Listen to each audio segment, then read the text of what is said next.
সুপ্রিয় দিনী ভাইরা, আমরা একটা ভিডিও দেখেছি যে ভিডিও আমাকে ভাবিয়ে তুলেছে। অনেকজন অন্ধ মিলে এবার হজে আসছে এবং সেই অন্ধদেরকে একজন ভাই গাইড করে নিয়ে যাচ্ছে। আমরা অনেকে জানি না যে অন্ধরা স্বপ্নের মধ্যেও কিছু দেখতে পায় না, তারা শুধু শুনতে পায়। আল্লাহ রাব্বুল আলামিন আমাদেরকে দেখার সুযোগ দিয়েছেন, দুইটা চোখ দিয়েছেন। আলাম নাজআল লাহু আইনাইন ওয়া লিসানান ওয়া শাফাতাইন, বলার জন্য আল্লাহ ঠোঁট দিয়েছেন, স্বাদ আস্বাদনের জন্য আল্লাহ তাআলা ঠোঁট দিয়েছেন। আপনি দেখবেন, আপনি জুস খাবেন, আপনি যদি শুধু ঠোঁটটা না থাকে, দাঁত দিয়ে যদি টান দেন, এটা কিন্তু যাবে না ভিতরের দিকে। আল্লাহ তাআলা কি নিখুঁতভাবে আমাকে সৃষ্টি করেছেন। এই নিখুঁত সৃষ্টির ভিতরে আল্লাহ তাআলা এমন চোখ দিয়েছেন, human eyes can be identify more than 1 million colours.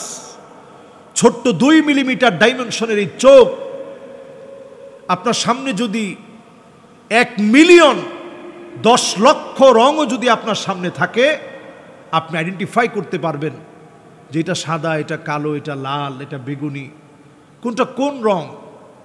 ছোট্ট এই চোখ দিয়ে আপনি আইডেন্টিফাই করতে পারবেন। এত দামি চোখ।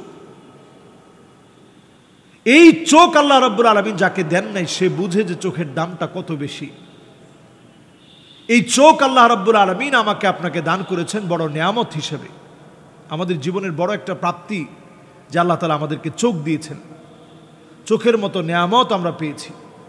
প্রদত্ত এই নেয়ামত যারা পেয়েছি, তারা যাওয়ার পরই আল্লাহর ঘরটা দেখতে পারে।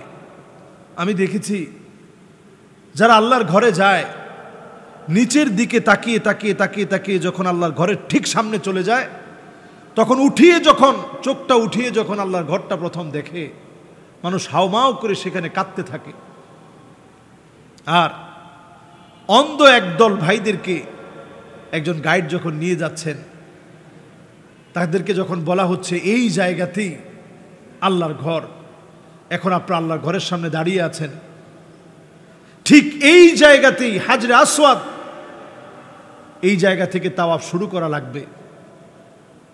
তারা শুধু অজর ধারায় কাঁদতেছিল, হাউমাউ করে কাঁদতেছিল। কাবা তো এমন জায়গা যে কাবা কতজনের চোখ কেড়ে নিয়েছে। এমনও লোক দেখেছি চোখ আছে, কিন্তু চোখ থাকার পরেও কাবার সামনে ড্যান্স করতেছে, নাচানাচি করতেছে। কাবার সামনে এসে চোখ আছে, কাবা দেখার পরে বিভৎস চিৎকারে ফেটে পড়েছে। আবার এই কাবা তো এমন কাবা, যেই কাবার সামনে অন্ধ ব্যক্তি আসছে, আল্লাহ রাব্বুল আলামিন চোখের দৃষ্টি খুলে দিয়েছে। মিশরি একজন ব্যক্তি, সে চিৎকার করে বলতেছে ইয়া রব বাসার রাগআত তানি। আবার আমার আঞ্চলিক ভাষায় বলতেছে, ইয়া রব বাসার রাগআত তানি। আবার দ্বিতীয়বারের মতো আল্লাহ আপনি আমার চোখের দৃষ্টি দিলেন, আবার দ্বিতীয়বারের মতো দেখার সুযোগ করে দিলেন। এই কাবার সামনে এসে কতজন দৃষ্টি ফিরে পায়, কতজন এখন টিকটক করার জন্য যায়, কতজন এই কাবার সামনে গিয়ে নিজের জীবনের গুনাহগুলো স্মরণ করে বিগলিত নয়নে হৃদয়কে গলিয়ে আল্লাহ রাব্বুল আলামিনের কাছে আশ্রয় প্রার্থনা করে নিজের গুনাহের কথা স্মরণ করে মিজাবে রাহমার সামনে কান্নাকাটি করে, কাবার গিলাফ ধরে কান্নাকাটি করে, মুলতাজামের মধ্যে বুকটাকে লাগিয়ে দিয়ে কান্নাকাটি করে, ফুপিয়ে ফুপিয়ে কাঁদে। এই কাবা যদি আপনার হৃদয়ে মহব্বত নিয়ে আপনি লালন করতে পারেন, আপনি হতে পারেন অন্ধ, এরপরেও আল্লাহ রাব্বুল আলামিন আপনাকে কাবার সামনে নিয়ে গেছেন। হতে পারেন আপনি দরিদ্র, আল্লাহ কাবার সামনে নিয়ে গেছেন। এমন লোককেও এবার দেখেছি আয়তনে খাটো মানুষ, তারপরে আল্লাহর ঘরকে জিয়ারতে নিয়ে গেছেন। এমন মানুষকে দেখেছি একেবারে গ্রামের সাধারণ মানুষ, একটা লাঠি কেটে হাতে নিয়ে এরপরে কাবা চত্বরে হাঁটতেছে, আল্লাহ তাআলা তাকে নিয়ে গেছে। এমন কত মানুষ যারা মুসলিম, মাত্র মুসলিম হয়েছে, তাকে আল্লাহ রাব্বুল আলামিন কাবার জন্য নিয়ে গিয়েছে, কবুল করেছে। আল্লাহ তাআলা কাকে কবুল করেন, কোন সময় ডাক দেন, আমরা প্রত্যেকের হৃদয়ে যদি প্রত্যেকের হৃদয়ে যদি আকাঙ্ক্ষা, এই তামান্নাকে জাগ্রত করতে পারি, আল্লাহ রাব্বুল আলামিন যখন কবুলিয়াত আসবে, আল্লাহ তাআলা আমাদেরকে ডাক দিবেন, তখনই আপনি কাবা দেখার জন্য যেতে পারবেন। এই মানুষগুলোর আকুতি মিনতি আরেকটা বারের জন্য আমাদের হৃদয়ের ভিতরে মহব্বত জাগ্রত করেছে যে কাবা আসলে সত্যি মহব্বত দিয়ে টানে। আর নজরু ইলাল কাবা ইবাদাহ, এই কাবার দিকে তাকালে ইবাদত হয়।